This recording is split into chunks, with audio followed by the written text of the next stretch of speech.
কোনো অসুবিধা নেই। এখানে যে ফ্লোরটা নষ্ট হয়ে গেছে সেই ফ্লোরটা যাতে তাড়াতাড়ি করে আবার রেস্টোর করা যায়।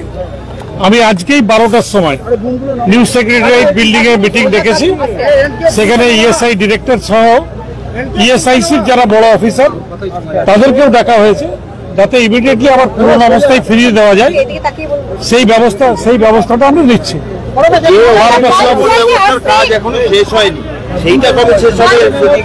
দেখুন, এটা 1.5 বছর আগে ইএসআইসির হ্যান্ড ওভার করার কথা ছিল, কিন্তু ইএসআইসি হচ্ছে সেন্ট্রাল গভর্নমেন্টের একটা অর্গানাইজেশন।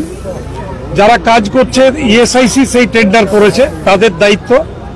কিন্তু এই 1.5 বছর আগে যদি হ্যান্ড ওভার হতো তাহলে হয়তো এই ধরনের ঘটনাটা ঘটতো না। তো সে ব্যাপারেও আমরা 12টায় যে মিটিং ডেকেছি, এটা কেন হয়েছে না হয়েছে সেই সমস্ত আমরা বিচার করব এবং যা যা পদক্ষেপ নেবার নেব।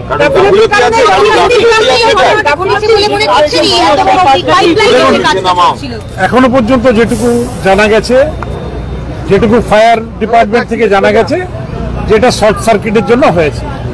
তো যতক্ষণ পর্যন্ত না সম্পূর্ণ রিপোর্ট বেরোয় ততক্ষণ পর্যন্ত কার গাফিলতি আছে সেটাকে ডিটেক্ট করা ঠিক হবে না। ইএসআইসি এই কাজটা 1.5 বছর আগে শেষ করার কথা, পাইপলাইনের কাজটা, জলের স্প্রিংলারের পাইপলাইনের, সেই কাজটা 1.5 বছর আগে হ্যান্ড ওভার করার কথা ছিল, এখনো হ্যান্ড ওভার করতে পারেনি।